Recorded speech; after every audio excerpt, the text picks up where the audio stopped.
Here is my house to be, KB Homes, South Texas, about 3 miles from where I work. Should be convenient. It is a single level ranch style house. Smallest one they offer, 1,340 square feet. Looking at the 2-car garage. I chose as light of colors as possible given the heat of Texas summer. Hopefully that will help things out energy-wise. These single-level houses are quite long, so they take up more lot space, actually, than a 2-story home. But they are the least expensive. This, with many upgrades, costs $163,000. They're about $150,000 stock. See, there's quite a substantial cement slab foundation, which will be backfilled in to allow for water to go away from the house, as they assure me, because believe it or not, gutters are unusual here and are a $1,600 option, which they say most people don't have. That backyard, by the way, is 20 feet. Quite small. I still will have to buy a lawnmower, although it would take not too long to mow it. I did not get a water sprinkler system. About a $1,500 option that I thought was not needed. I spent most of the money on mechanicals, like extra insulation. Where there is no siding, it will be brick. Again, I got as light a color as possible. I really wanted darker colors, but given the heat of summer, I really don't want it to be a solar collector. Now, the mistake I made was that this direction is west. I could have chosen that lot. It was empty when I came here, and I should have chosen that lot, I suppose. They will have a house built behind them as well. That view won't stay the same, but mostly it's about the heat. The setting sun will pound into this garage right at the edge of the cul-de-sac. Another mistake, I really believe. I hope it's not as big one as I thought. I don't like people parking in front of my house. And people don't seem to use their garages for cars here in Texas, so a lot of cars parked on the street. And the people that live in the cul-de-sac don't have much space to park their cars in front of their house. That's where the water heater's going. I also got a water softener. That was extra. I had to pay extra to get the walls and ceiling of the garage insulated, which I definitely did.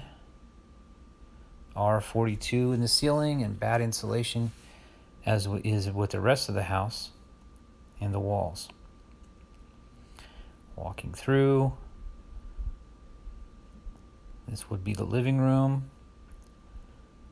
And of course the main entrance, which will be rarely used because I'm having a garage door opener installed, of course. And then you would walk through the living room and go into the kitchen.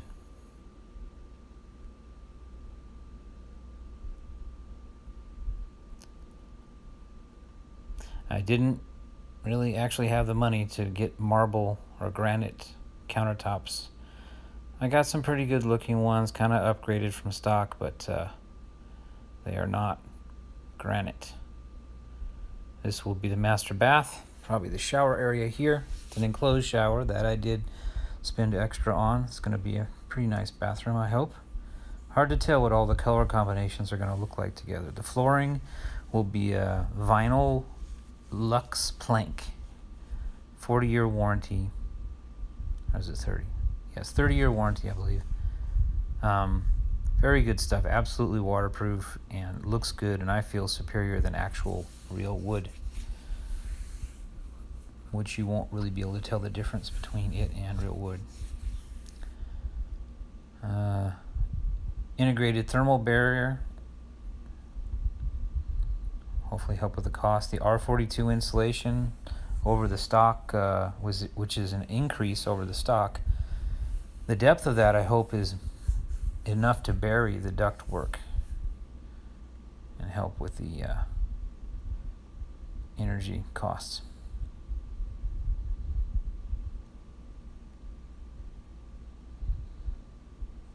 It's amazing what they did in less than a week. None of this was here. Only the concrete slab. Plans for the house: 8-foot tall ceilings, which is stock. You pay extra for 10-foot tall. I'm not tall enough to need 10-foot tall ceilings, so 8 foot's good. That's the utility room of sorts. Washer and dryer, back to the 2-car garage. Pretty tight for 2 cars if you want to be able to open your doors.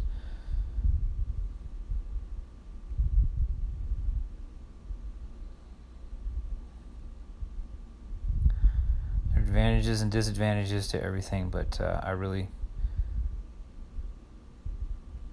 shouldn't dwell on the fact that I'm facing west here. Due to the big 2-story building on the other side, in the morning I won't get any sun. My backyard will be dark almost all day. It'll be in shade. That's where the attic access door will be going. I paid extra for a water softener. I do not know where they're going to put that, because it needs its own plumbing. But it was in the plans.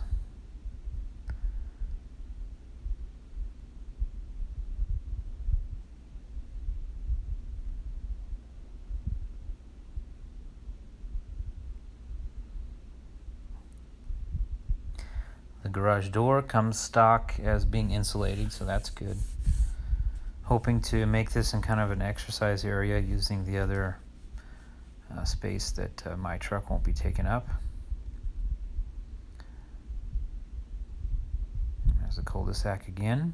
Big 2-story house that went up in record time as well. This house was in the condition mine is in about a week ago. And they are almost done shingling the roof. And who knows what else they've done to the inside. They're working so fast. My house apparently is a month from being completed and moving in, which will be great. Really am looking forward to it.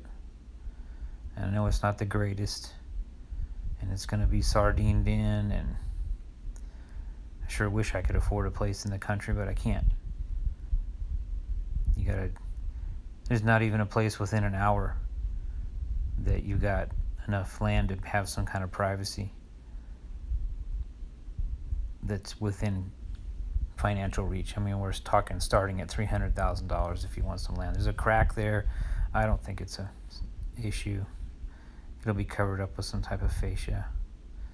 I trust these guys know what they're doing. I know a lot of people get down on KB, but people want to complain about everything, really.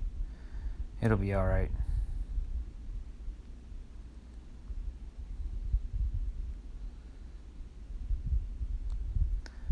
Ought to be great, though. First home. Looking forward to it.